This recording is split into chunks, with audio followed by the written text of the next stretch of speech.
Buenas tardes desde España, buenas tardes a nuestros amigos, compañeros en México. Hoy, hacia el martes pasado, estábamos tratando temas de derecho en España y esta vez por temas de la tecnología, la videoconferencia, estamos viajando a México de tal manera que podemos tener estos programas especiales que habíamos dicho de tener la familiarización con las asociaciones de otros países, con gente importante, famosos y demás. Entonces, esta vez hemos viajado hasta la Ciudad de México, donde tenemos a don Alejandro Heredia Ávila. Muy buenas, Alejandro, ¿qué tal? Desde España. Hola, ¿qué tal? Buenas noches en España, buenas tardes para México.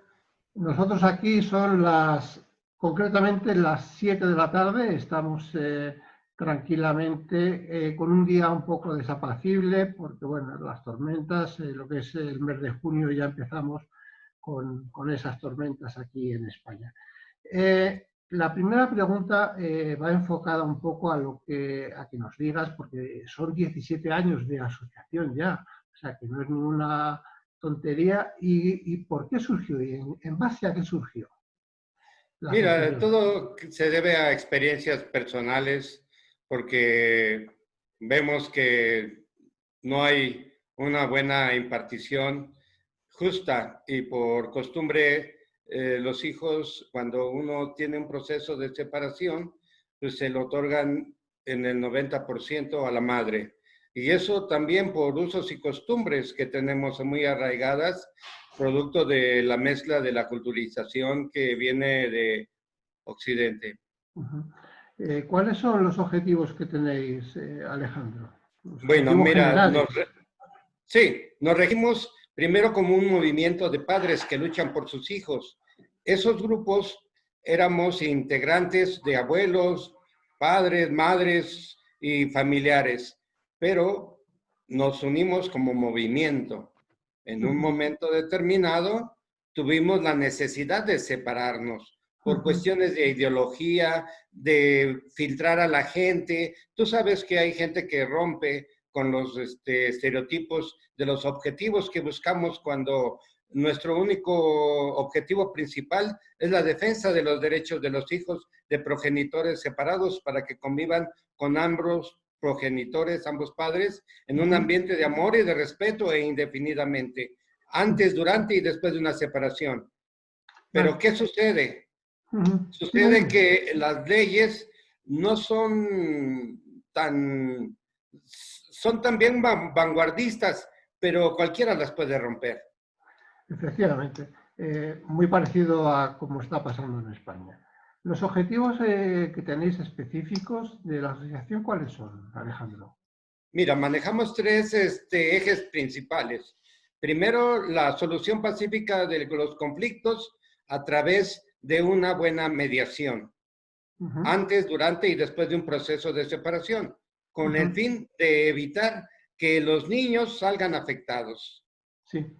El segundo eje es la custodia compartida o tenencia compartida o corresponsabilidad parental, lo que llamamos que ambos se integren de acuerdo a nuestra Constitución al cuidado de los niños de ambos progenitores. Y el tercer eje principal es la alienación parental, que es la alienación parental, pues una forma de maltrato que sufren los hijos cuando tienen alguna interferencia por parte de algún progenitor para que odie al otro. Sí. Uno de los lemas que he leído yo en vuestra página web es que abogamos por el derecho de nuestros hijos a convivir con ambos padres. Por lo tanto, sois partidarios, lógicamente, de la custodia compartida.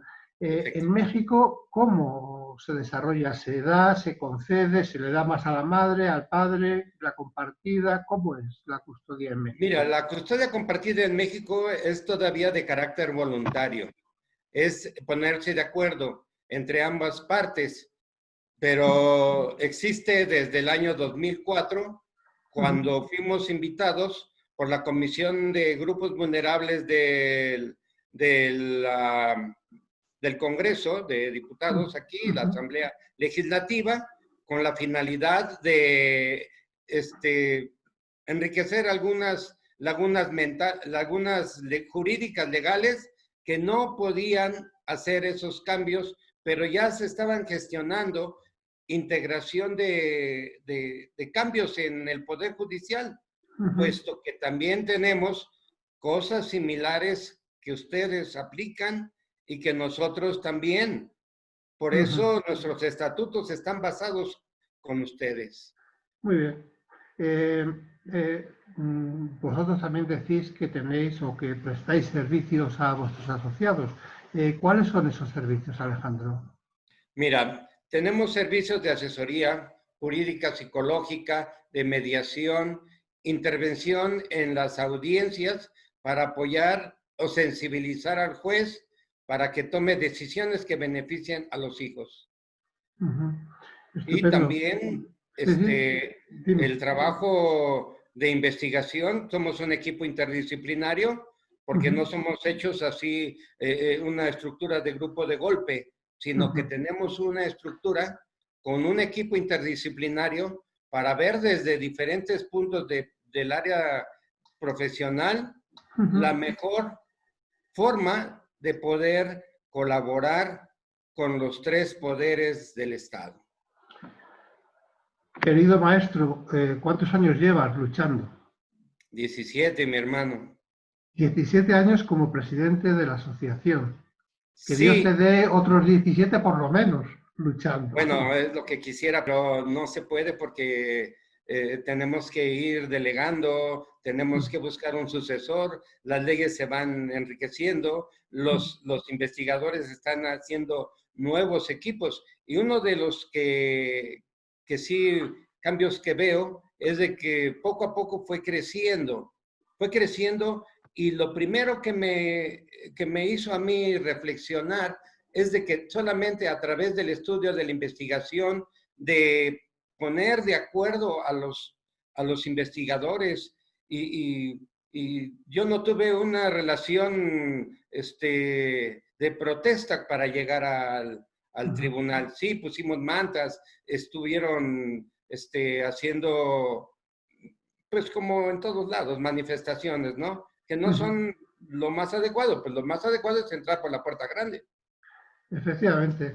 Y se me dieron la opción de poder platicar con el presidente del Tribunal Superior de Justicia de la Ciudad de México y lo primero que me recomienda, oye Alejandro, yo tampoco estoy de acuerdo con las leyes de familia en México porque hay que hacer ciertos cambios, pero te invito a un congreso a que participes y manifiestes tu sentir como padre afectado, puesto que los investigadores, algunos, no se dedican al litigio, se dedican a la investigación y a hacer congresos. Entonces fui rechazado, pero luego empezó a crear la figura de custodia compartida, que es la que buscaba yo. La custodia compartida para minorar las tensiones en los hijos. Entonces fue como empezamos a trabajar en congresos.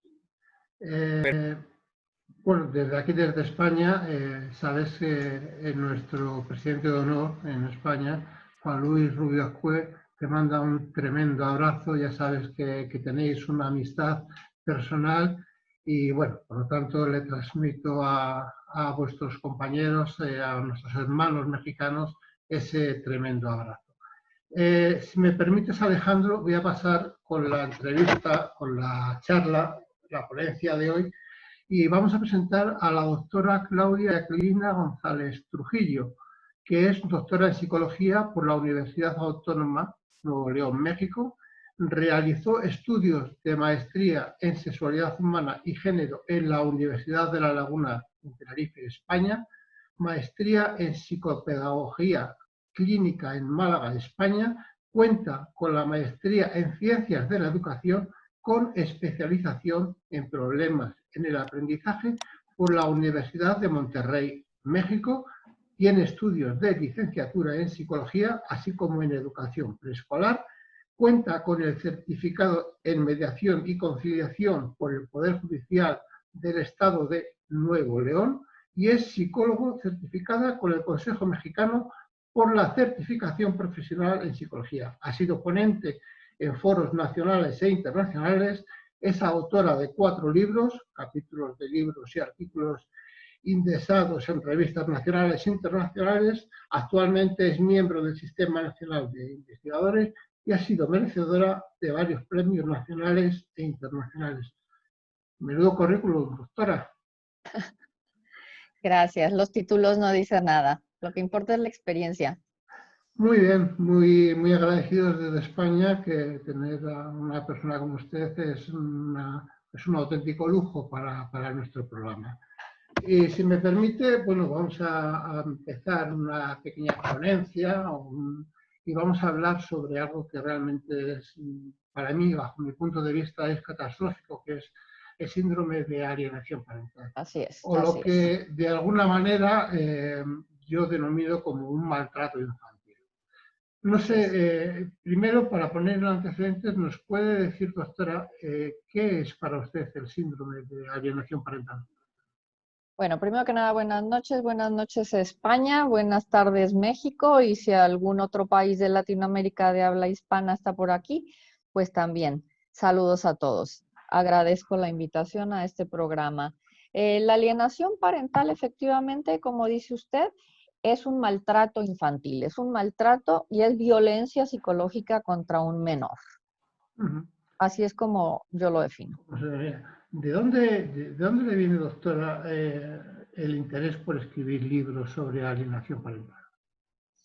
Bueno, este es uno de mis libros que sí es sobre alienación parental, pero mis otros libros no son específicamente sobre ese tema. Mi interés es sobre el niño y dificultades, pero voy variando el tema según se me van presentando casos en la consulta. Mi primer libro es sobre el alumno con albinismo, porque es un tema muy poco entendido en los colegios, por los maestros, por la sociedad, inclusive por los padres, no lo entienden bien. Entonces, ese es mi primer libro, después cambio a razonamiento moral. Todo mi interés es el niño y el adolescente, que es a lo que yo me dedico. Y este libro de alienación parental surge también de mi experiencia con niños en consulta que me enviaban a mí de los colegios por estar presentando problemas de aprendizaje o problemas de conducta, de comportamiento. Cuando empieza uno a hacer las evaluaciones, se da cuenta que estos problemas obedecen a problemáticas de la situación familiar que el niño está viviendo. En realidad no tienen ni estos niños un problema de aprendizaje. Aquí quiero platicarles que dentro de los procesos cognitivos, los primeros que se bloquean cuando hay una cuestión emocional son la atención y la memoria. Y la atención y la memoria son indispensables para el aprendizaje. Entonces, así es como se manifiesta en algunos niños. Problemas comportamentales.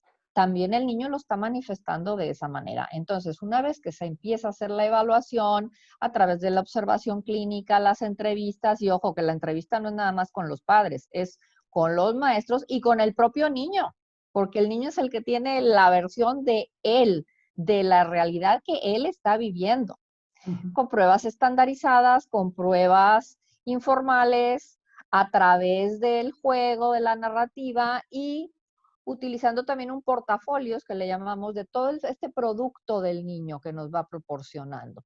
Entonces, se empieza a hacer toda esa triangulación, se empiezan a cruzar datos hasta darnos cuenta cuál es el problema real.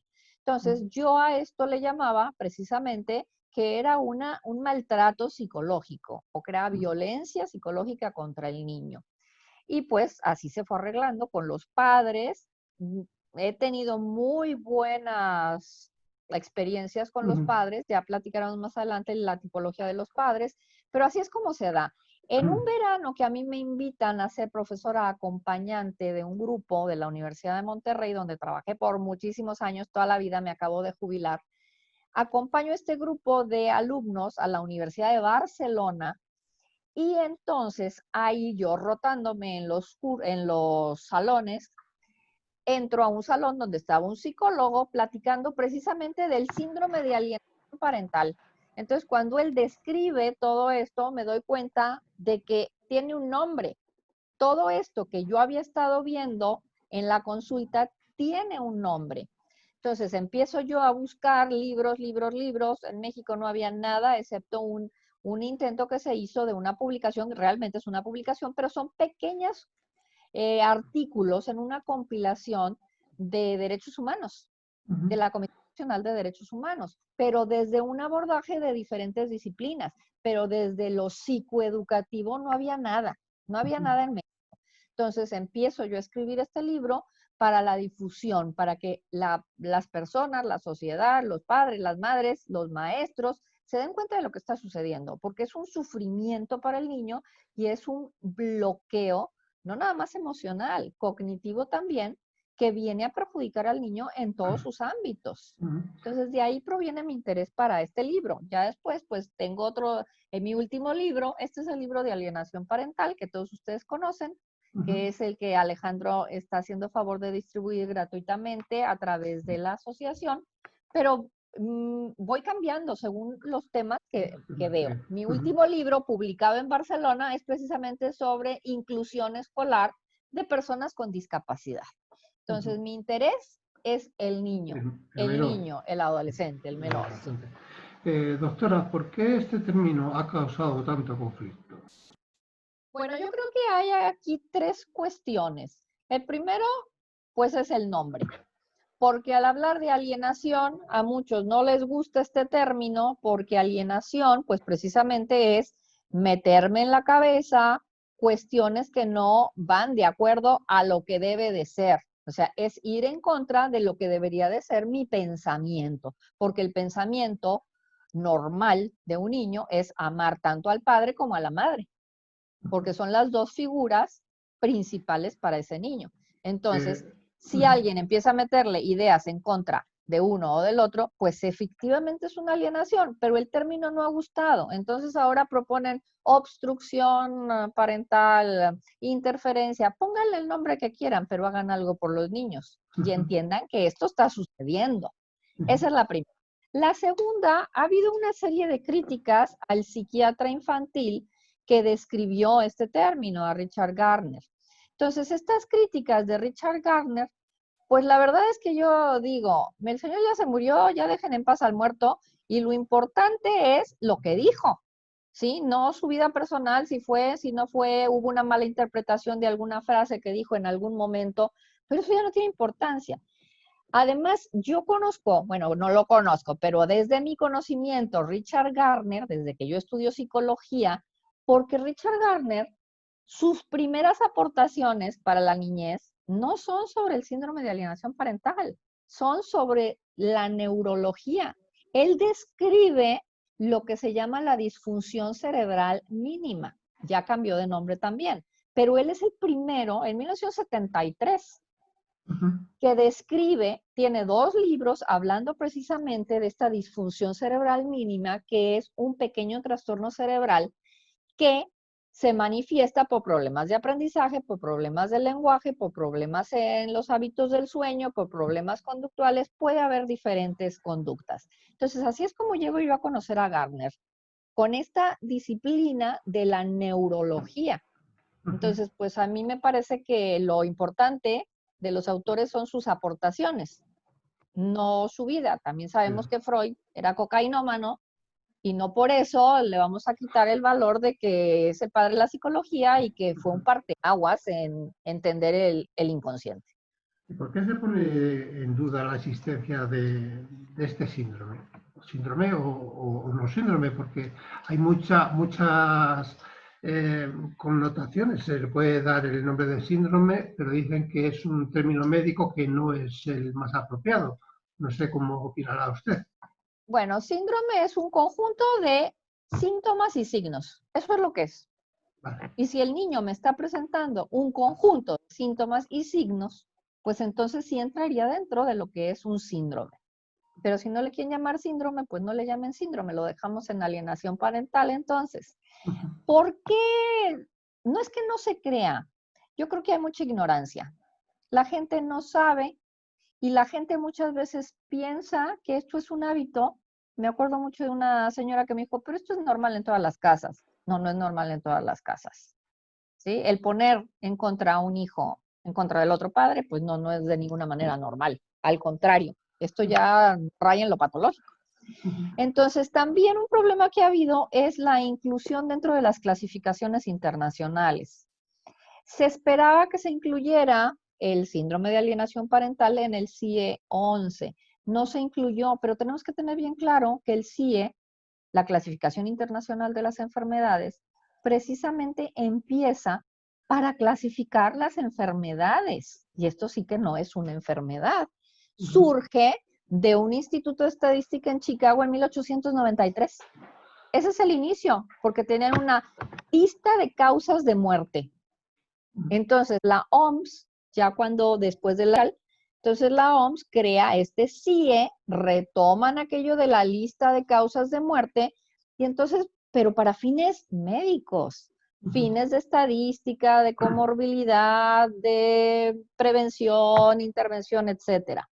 Es hasta 1952 que sale el primer DSM, sin número, no tenía número, que entonces el CIE incluye el apartado de trastornos mentales. Pero entendamos que sigue siendo una clasificación internacional de enfermedades.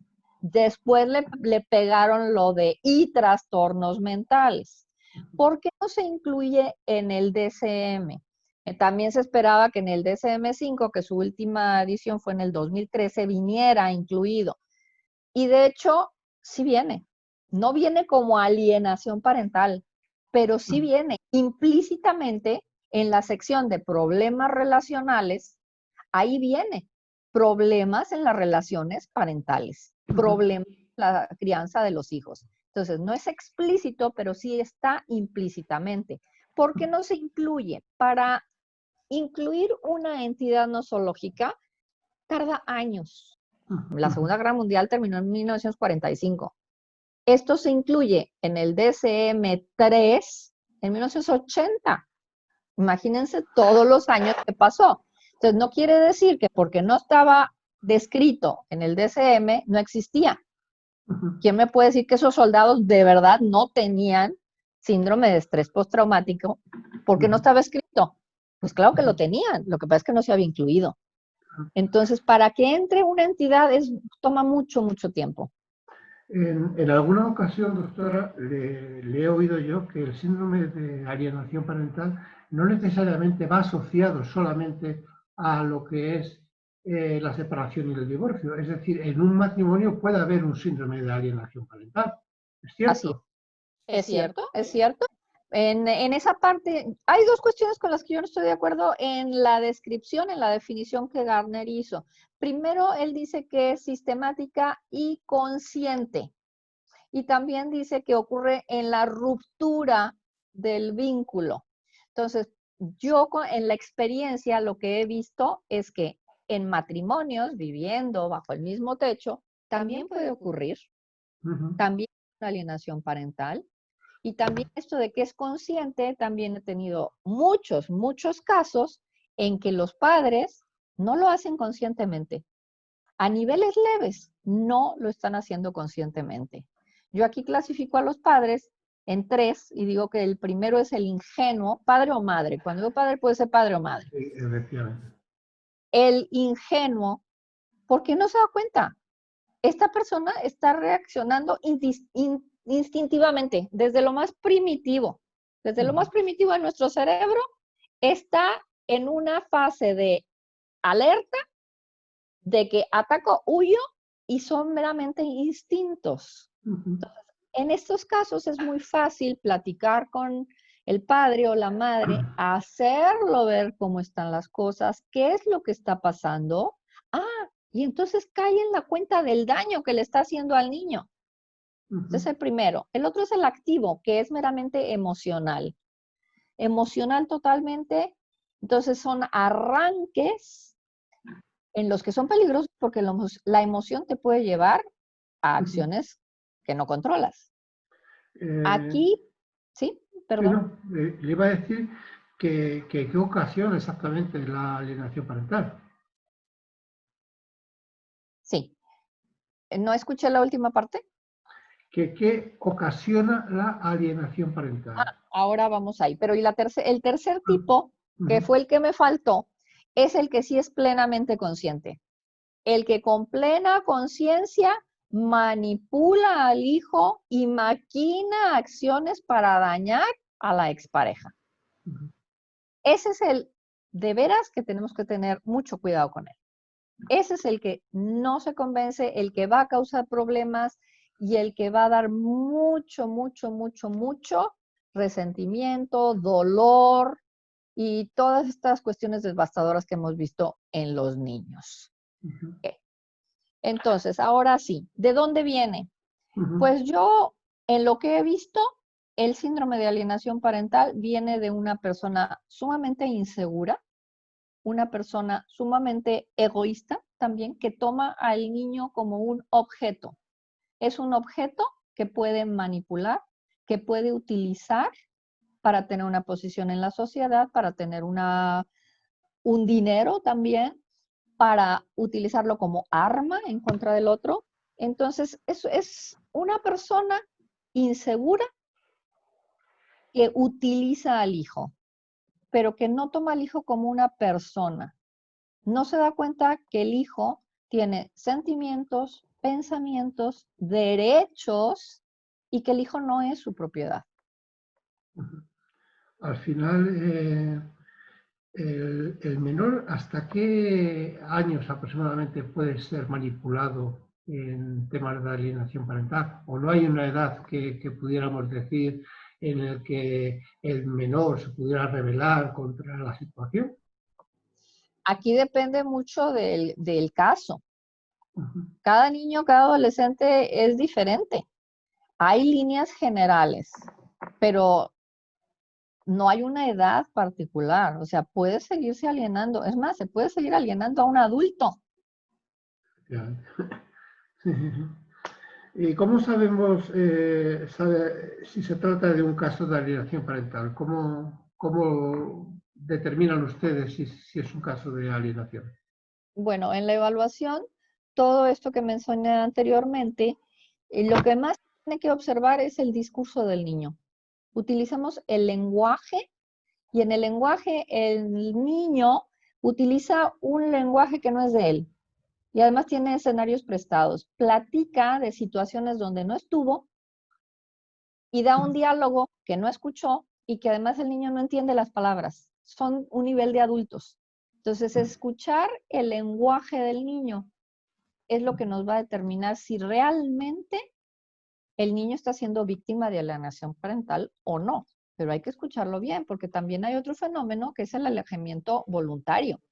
Hay chicos que no quieren ver al padre o a la madre por una cuestión de negligencia, porque llegan a la casa de ese progenitor y no hay nada que comer en el refrigerador, no tienen lo que necesitan, por una cuestión de abandono, van, los recogen de la casa y los avientan con la abuela y ellos se van, por cuestiones de disciplina muy rígida también, o por cuestiones de ideas muy arraigadas que no están de acuerdo con el chico, digamos, por ejemplo, en alguna orientación sexual que tenga el chico y entonces está en conflicto y conflicto con el padre y el chico decide, pero ahí está decidiendo que no quiere ir a ver al padre o a la madre.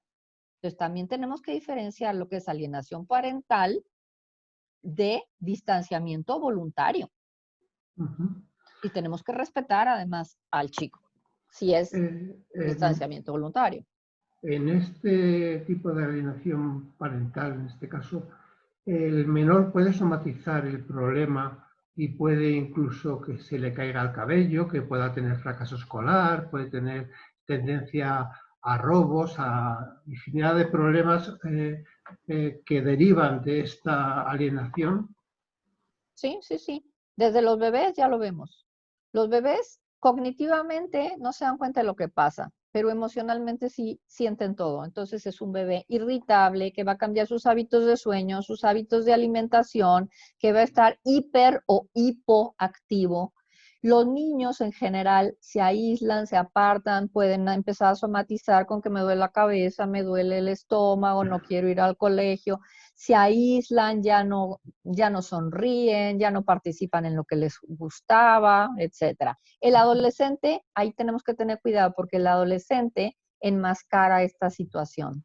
Entonces, como él quiere seguir perteneciendo a su grupo de amigos y seguir siendo popular, aquí decimos popular, no sé cómo se llame allá, Sí, igual, exactamente igual. igual, entonces él enmascara todo eso y se convierte en una persona diferente que es agresivo, rebelde, que se puede meter en drogas, en conductas peligrosas.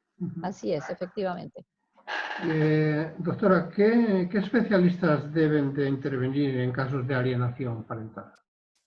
Bueno, yo lo que propongo es que en primera fila tiene que estar el maestro o profesor, porque es el que se va a dar cuenta de los cambios que está teniendo este niño o este adolescente.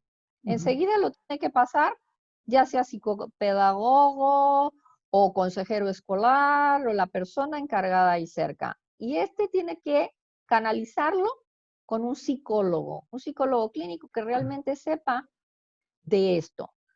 Es importante tener mucho conocimiento, pero también tener mucha experiencia, porque para tratar con los niños y precisamente con niños que son víctimas de alienación parental, se necesita haber visto muchos niños en estos Realmente. casos. También se necesitaría de un mediador, se necesitaría tal vez de un trabajador social y un abogado, por supuesto. Este sería el equipo interdisciplinario. Hablando un poco del equipo interdisciplinario, le voy a plantear una duda que nos surge aquí, un poco en concordancia con el tema nuestro, pero simplemente es una duda. Usted como psicólogo, ¿cree que en los equipos psicosociales de los juzgados, por lo menos aquí en España, están tratando a los menores en sesiones de 1 hora, como mucho, 2 o 3 sesiones, no más? ¿Es suficiente como para determinar si un menor tiene que estar con un padre o con una madre? ¿O qué formas son estas de trabajar cuando en psicología supongo que se tendrá que trabajar a largo plazo? Perdón. Así es, se tiene que conocer muy bien al niño, primero ganarse la confianza del niño y ya después trabajar con el niño, pero esto tiene que ser sistemático y constante, y no solo con el niño, también con los padres. Se tiene que trabajar con los padres Sí, también. sí, efectivamente. Los equipos psicosociales en los juzgados en México también trabajan a muy corto plazo para determinar las sentencias. A muy corto plazo y además lo que les decía, es importante el conocimiento, pero es más importante la experiencia. Y muchas veces nos encontramos con chicos y chicas recién salidos de la facultad que realmente no tienen la experiencia. ¿Cuáles serían las recomendaciones para prevenir y o intervenir en este caso? Bueno, pues las recomendaciones son primero la detección oportuna, que viene desde los colegios, que en eso nos van a ayudar los maestros, los profesores, es la detección oportuna, la canalización con el profesional que debe de ser y dar seguimiento. ¿Qué deben de hacer los padres para que han sido separados de sus hijos?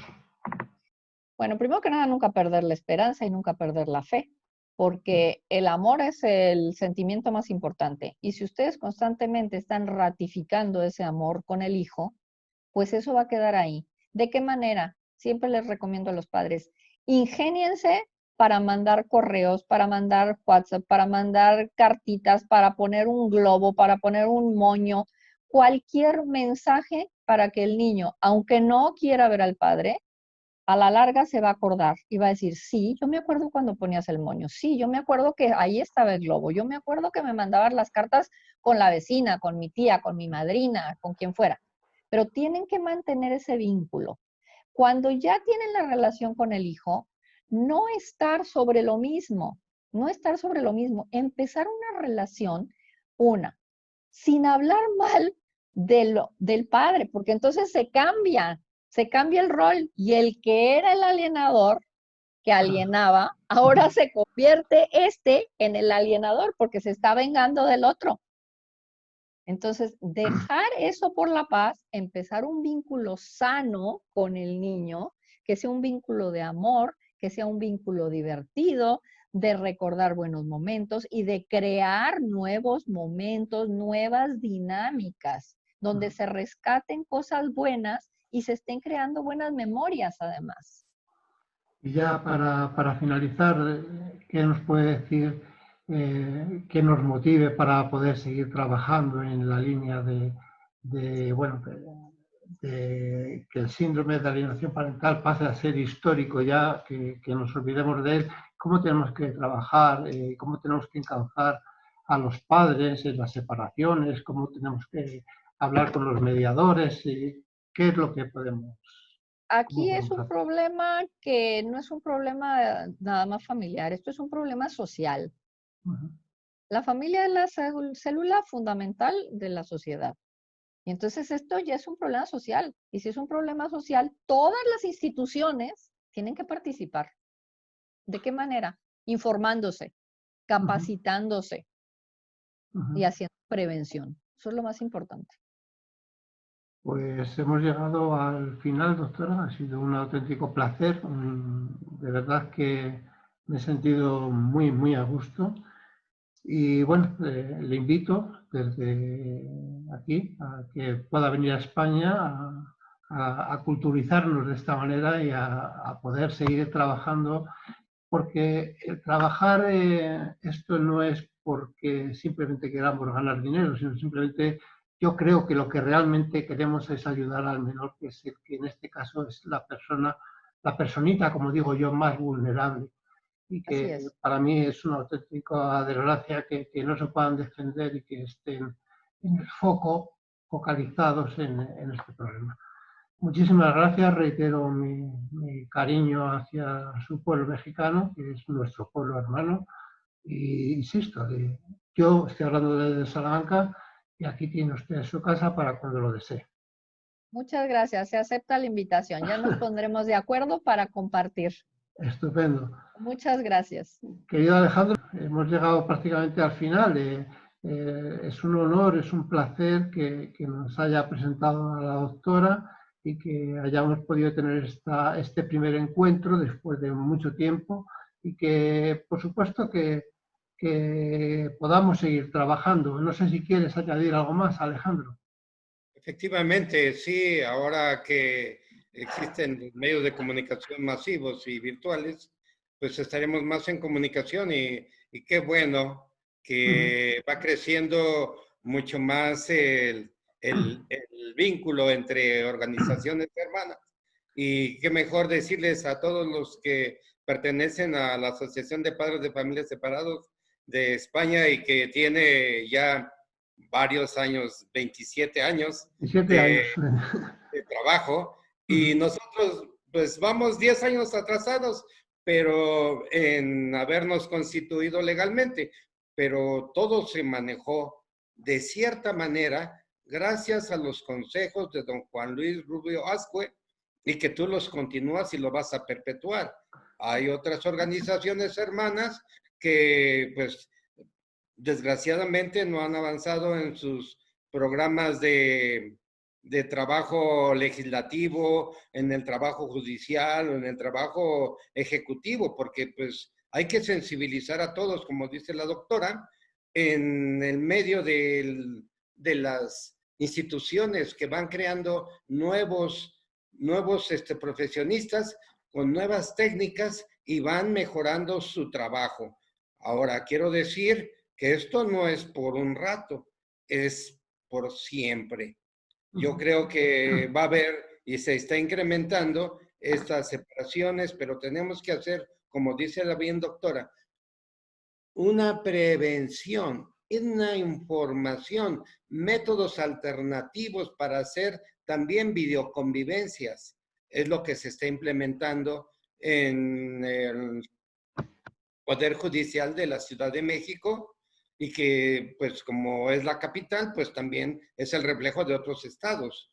Pero quiero decir que, pues, algo que me causó mucha sorpresa a mí que, como padre, sin tener necesidad de trabajar en una investigación, pude lograr el trabajo interdisciplinario para poder, en el 2004, por primera vez en Iberoamérica, la alienación parental, pero tenía muchas deficiencias. Conocimiento del tema. Me tuve que remitir a España para buscar alguna organización y a través de esta organización, pues me dieron ideas de cómo estaba el trabajo de investigación en el área de psicología forense, y quiero repetir que en México tuvimos que improvisar la psicología forense con el concepto de alienación parental. Entonces, al ver esa laguna legal, pues se nos abrieron muchos espacios para poder difundir y legislar. Y por eso te digo que en el 2004, pues no se conocía mucho, y le mando un saludo a todos los psicólogos forenses de España que me dieron la idea de hacer la difusión en México e improvisar poco a poquito. Aunque la doctora Claudia ya tenía conocimiento del trabajo de Richard Gardner, pero yo me enfoqué específicamente al concepto de alienación parental y por consecuencia nos tocó un equipo de trabajo que luchaba por la custodia compartida, que para mí es corresponsabilidad parental. Y como te lo vuelvo a repetir, fue un trabajo muy rápido, aprovechando estas buenas comunicaciones de un equipo interdisciplinario, que yo se lo recomiendo a todas las organizaciones que se van creando y que colaboremos más. Yo creo que el unir opiniones para beneficio y el interés superior y defensa de sus derechos, lo tenemos que hacer. Pues, querido hermano, te insto a que tanto la doctora como vosotros comunicaré con, creo que también es muy buen amigo tuyo, José Manuel Aguilar, que es un auténtico experto en temas de alienación, y propongo públicamente un congreso en Salamanca donde podamos todos aunar fuerzas en favor del menor. Yo siempre digo que el menor es lo que a mí me vuelve loco, por lo que yo trabajo constantemente. Poco más, daros las gracias a los dos, de corazón, ha sido un placer, un auténtico deseo, tenía unas ganas tremendas de hacer este programa, y bueno, que nos podamos ver pronto y que las circunstancias hayan mejorado para la próxima vez. Un abrazo muy fuerte a los hermanos de México, y que sepáis que tenemos aquí en España la bandera vuestra también de nuestro corazón. Muy amable. Igualmente. Muchas gracias. Un abrazo Un a abrazo todos. muy grande para todos.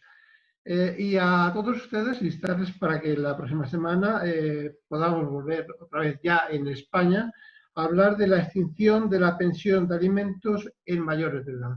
Hasta entonces, saludos cordiales a nuestros compañeros y amigos de México, que tengan muchísimo cuidado con la pandemia que nos está azotando a todo el mundo. Ellos están ahora empezando, en España estamos más terminando. Mucha paciencia, hacer caso, por favor, a las autoridades sanitarias que nos están informando y nos están alertando para que esta pandemia sea lo más tranquila, la podamos pasar lo mejor posible. Hasta entonces, insisto, saludos cordiales y muy buenas tardes. Muy buenas noches en España ya.